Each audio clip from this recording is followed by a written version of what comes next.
la société un peu commence avec des jeux. Et des jeux à peu près au niveau de l'animal. Et moi je dis comme ça, une société très très sophistiquée, c'est moi. J'ai 100 millions de cellules, habitants, mais mon Dieu, ils sont autonomes. Une partie est dirigée par le cerveau, mais le cerveau n'intervient pas à l'action locale. C'est un peu le problème du cancer, que c'est une initiative locale. Le cerveau n'a aucun contrôle sur ça. Mais la plupart des gens n'attrapent pas le cancer. Ça veut dire que les cellules autonomes sont assez intelligentes.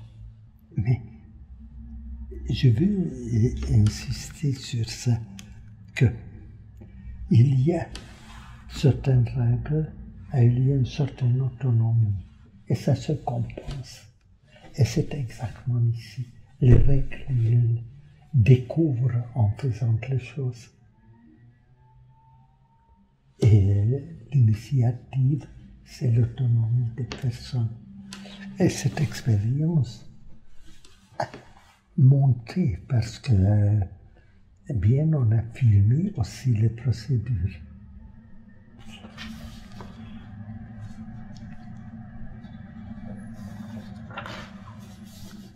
Comprendre que l'architecture peut être improvisée. En réalité, est toujours improvisée. Même par les architectes.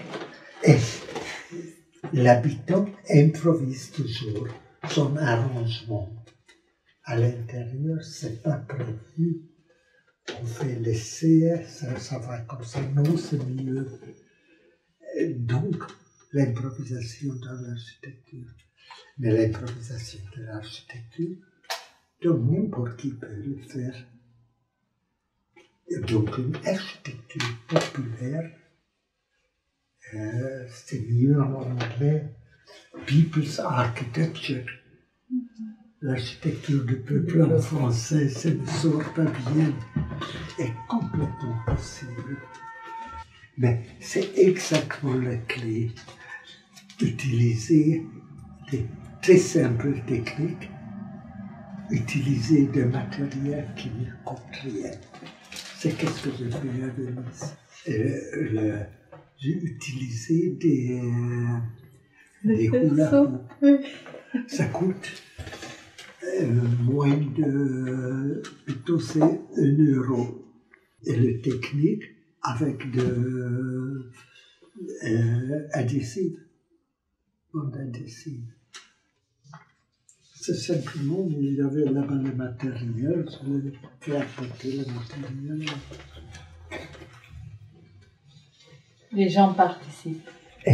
Oui, et je le crois que ma réponse à votre lettre, ça on devrait organiser à Paris, c'est facile. Ça veut dire, je ne sais pas,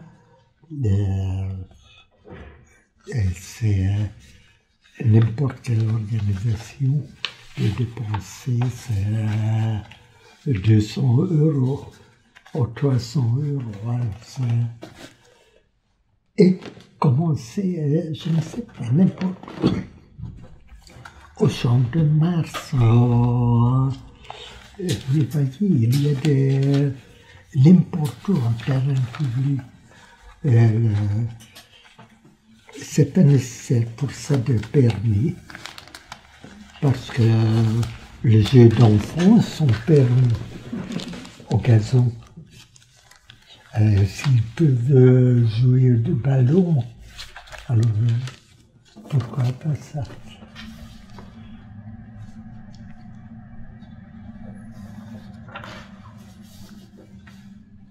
On peut faire des photos. Si vous voulez. Ça veut dire, c'est tellement facile, tellement possible. Pour moi, c'est très important. C'est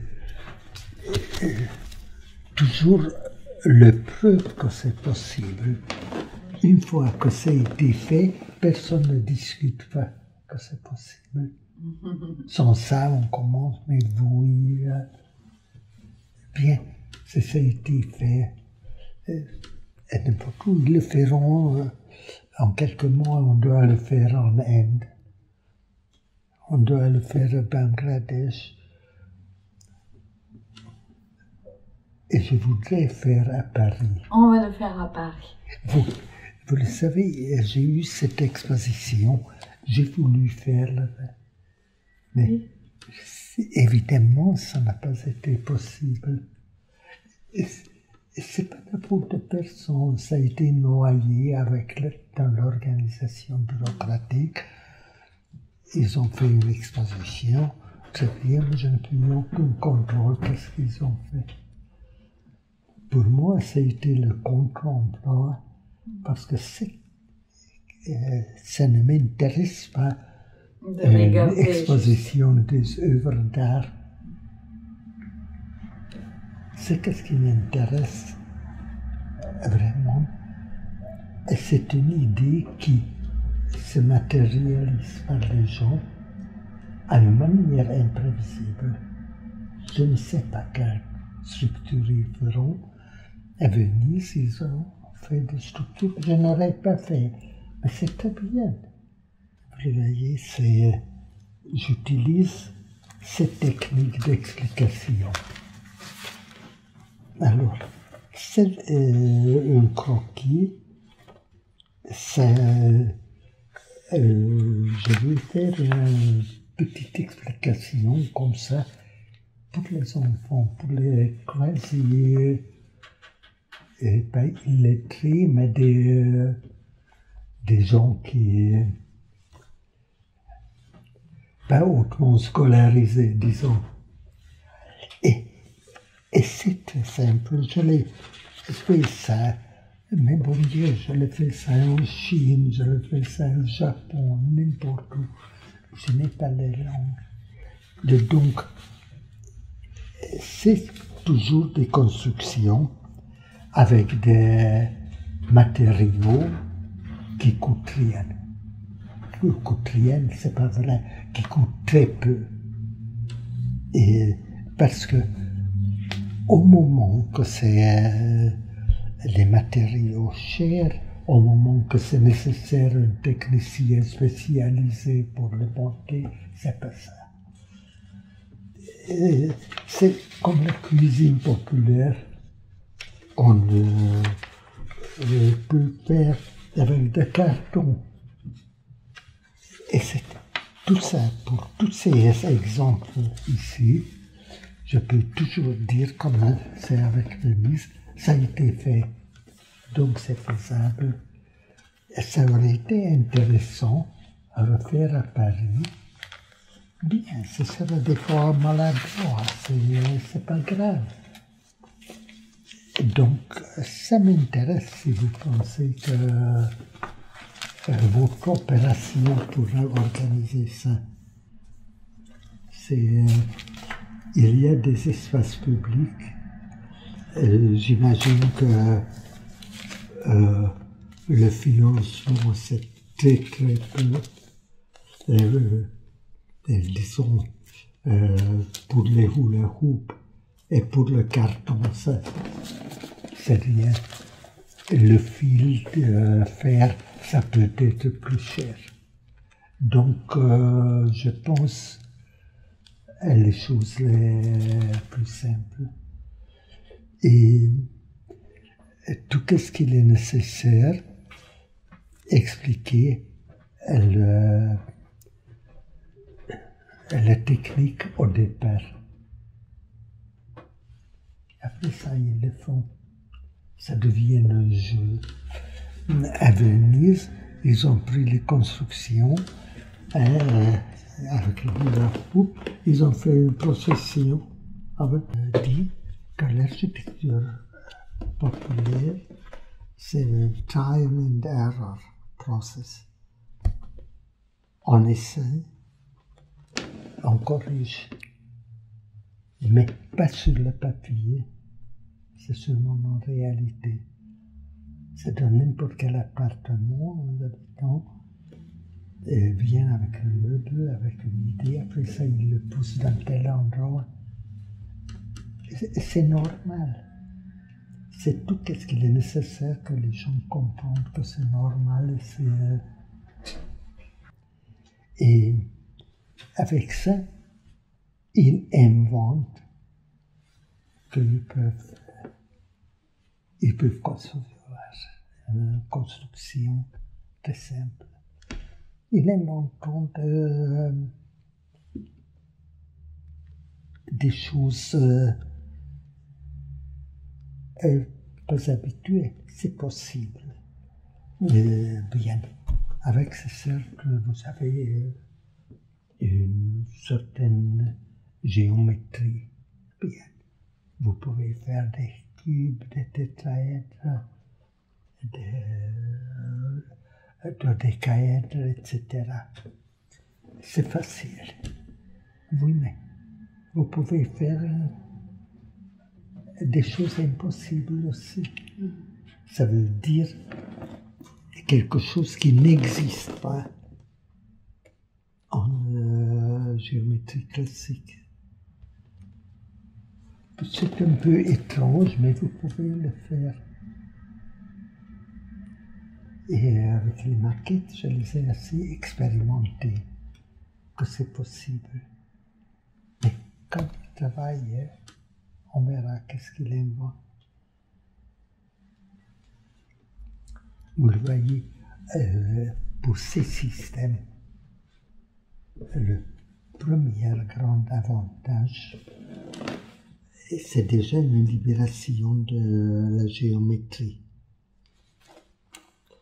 Un cube délimité par des cercles. Vous imaginez ça des carrés. Mais vous collez sur ça un tétraèdre par le cercle, alors le cercle devient un triangle. Et le même cercle d'un côté est un carré, de l'autre côté est un triangle. Et comme ça continue. Alors les variations deviennent énormes. Ça veut dire des variations que les géométries classiques n'autoriseraient pas. Et c'est pourquoi ça m'intéresse pour l'initiation. C'est assez intéressant. Ils découvraient en place. Ils ont fait une chose comme ça, une chose comme ça. Ah, mais c'est on peut lire. En géométrie classique, ça aurait été absolument inimaginable. Et je le crois que ça vaudra la peine l'expérience. Ils inventeront quelque chose très bien. Ils n'inventeront rien très bien aussi. Mais c'est ça, ça veut dire, c'est populaire. Les choses que vous demandez à Angers, c'est beaucoup plus compliqué parce que, bien, ça a été le maître d'ouvrage, l'État. Et ça a été faisable à cause du contexte politique. Ces petites insurrections de quartier, les enseignants et les parents d'élèves ne voulaient pas le nouveau lycée. Simplement le refusaient. Sur ça, le ministère a inventé bien, mais vous pouvez faire vous-même les plans. J'ai été chargé de l'opération. Et ils l'ont fait. Ça veut dire, ça aussi, ça a été réalisé, ça a été facile. Disons, l'initiation a été un peu plus est difficile parce que ça a été un bâtiment public d'une complexité, mais le programme, mais mon Dieu, ça a été leur routine quotidienne. Ils le savent mieux faire que moi. Et comment éviter les absurdes? Ça veut dire le non faisable. Bien, et ça marchait très bien. L'objet existe. On est dans un analphabétisme en architecture. Qu'est-ce qu'il est nécessaire? C'est pas enseigner une littérature raffinée, mais des très simples règles qui sont là. C'est pas des choix, c'est des faits que je ne sais pas. Et vous ne pouvez pas relier complètement 5 pièces, parce que toujours il sera... C'est mathématiquement impossible. Et ça suffit. Et comme ça, il découvre qu'est-ce qu'il n'est pas possible. Et vous voyez, dans les années 50, il y avait cette formidable exposition, l'architecture sans architecte. Bien. Mais c'est pas ça. L'architecture sans architecte, ça a été fait par un autre professionnel qui ne s'appelait pas architecte. L'architecte, non, ça a été l'architecture avec le maçon, pareil, avec le menuisier. Mais moi, je pense ici à utiliser les choses qu'on trouve, des choses pas chères, et des techniques extrêmement bêtes liées avec de bandes adhésives ou avec de fils de fer. Tout enfant le sait faire. Et alors utilisez votre imagination. Je dis, ce sera plein d'erreurs. Vous n'avez aucun problème de le corriger. Ça veut dire, c'est pas l'architecture sans architecte, c'est exactement l'architecture de peuple. Comme il y a la cuisine populaire,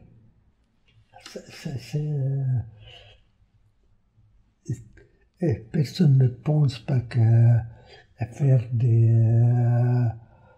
une omelette, c'est vraiment nécessaire de professionnel. Et il y a 1000 façons de faire l'omelette. J'ai travaillé beaucoup avec les bidonvilles, un peu partout. Et viennent en mission de l'UNESCO ou des Nations Unies. Et là-bas, j'ai découvert cette technique que ça marche à tout niveau. À Angers, ça a été des professeurs, etc. Mais, mon Dieu, en Inde, en Amérique latine, c'est marché avec les analphabètes. Donc c'est possible. Et ce n'est pas possible si c'est une opération pilotée par l'État ou par des organisations. Les gens sont soupçonneux avec l'État. C'est qui produira la catastrophe aux États-Unis. J'espère que non, mais que par ces soupçons contre l'État, ils peuvent aller dans le fascisme direct. L'erreur de Marx, que les révolutions prolétaires, c'est pas communiste, c'est fasciste. Mussolini, oui, Mussolini, Hitler, maintenant aux États-Unis, Trump,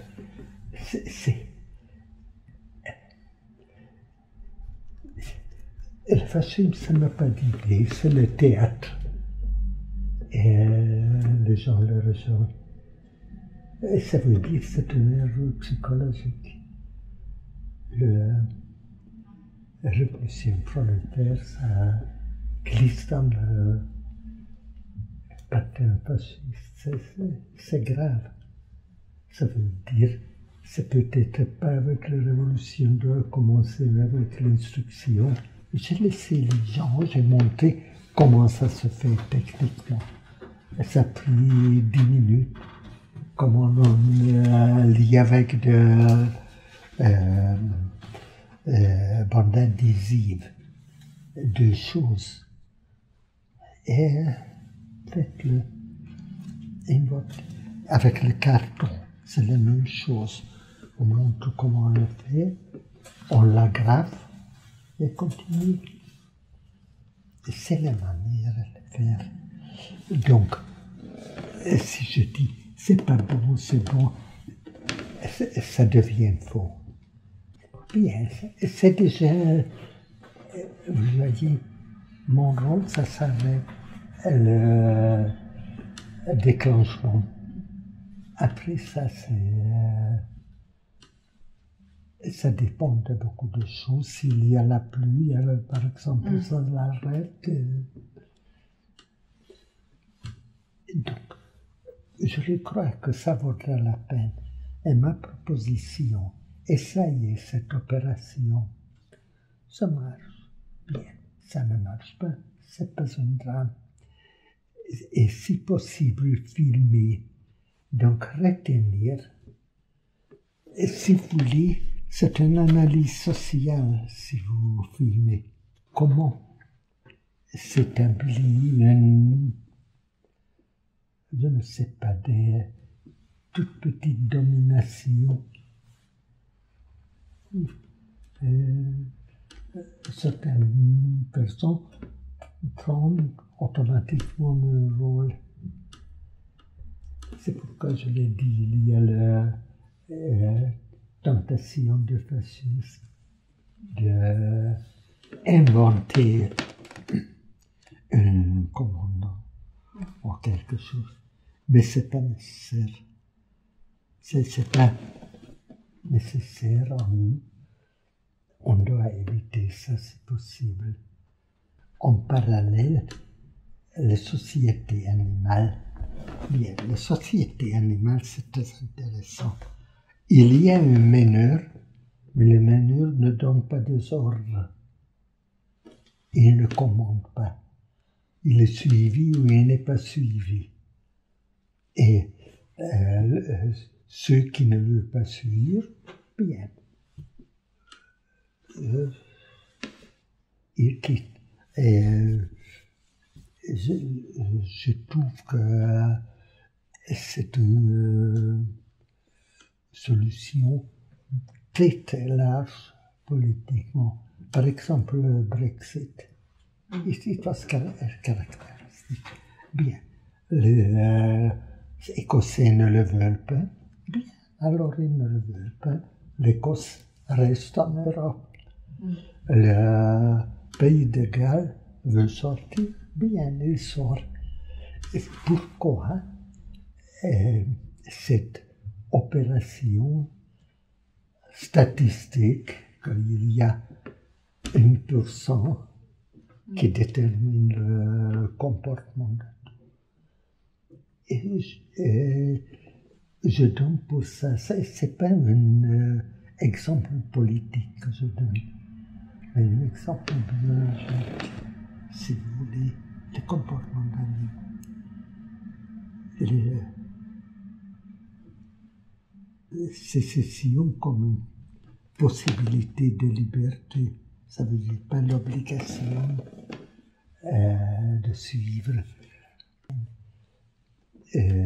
Parce que vous avez posé la question avec Angers,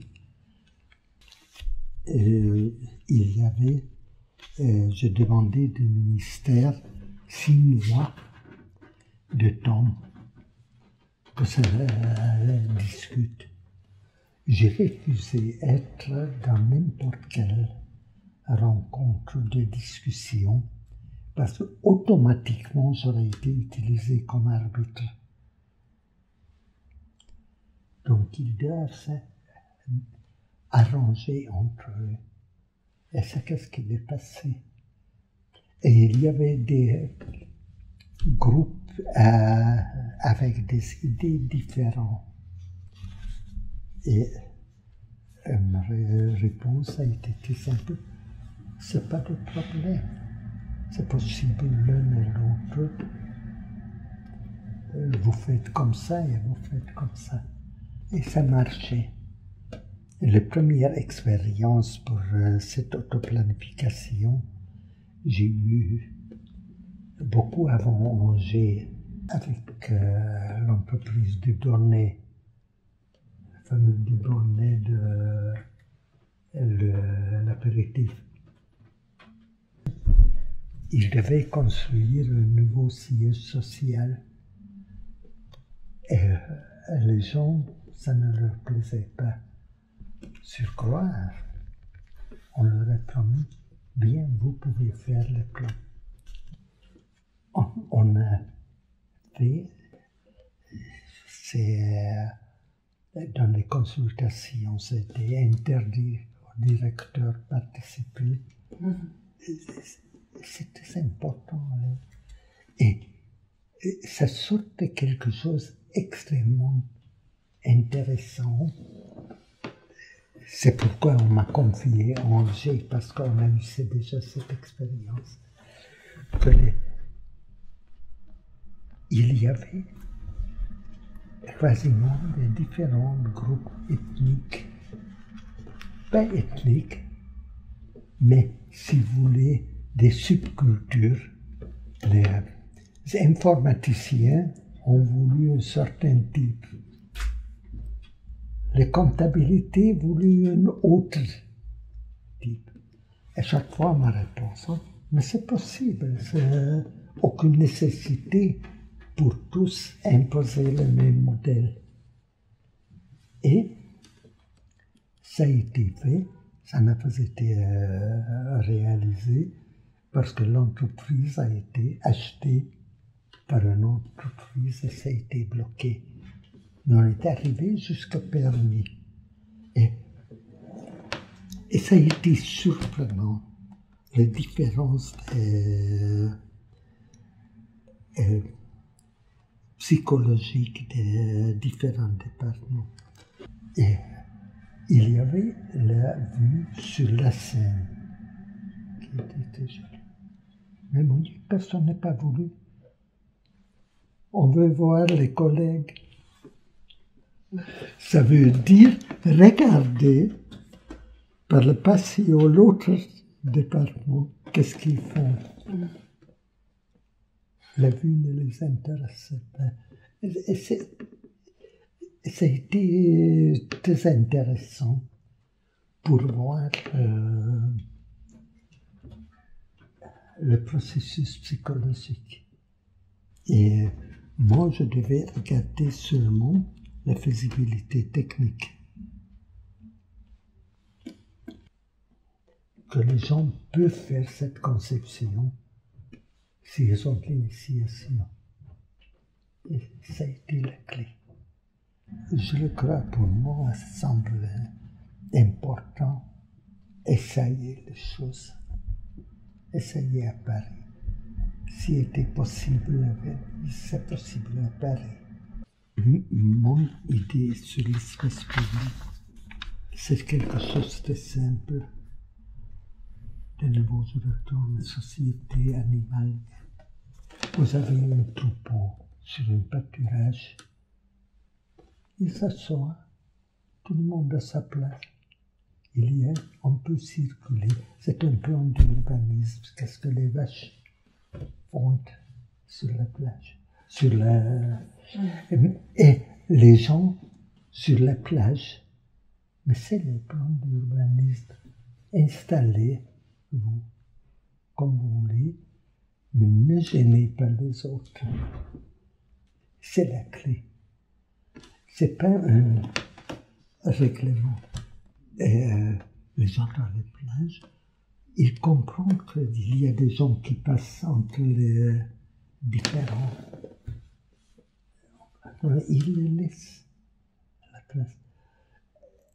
C'est de nouveau le bon sens animal que je réfère. Le parking réglementé, c'est pas toujours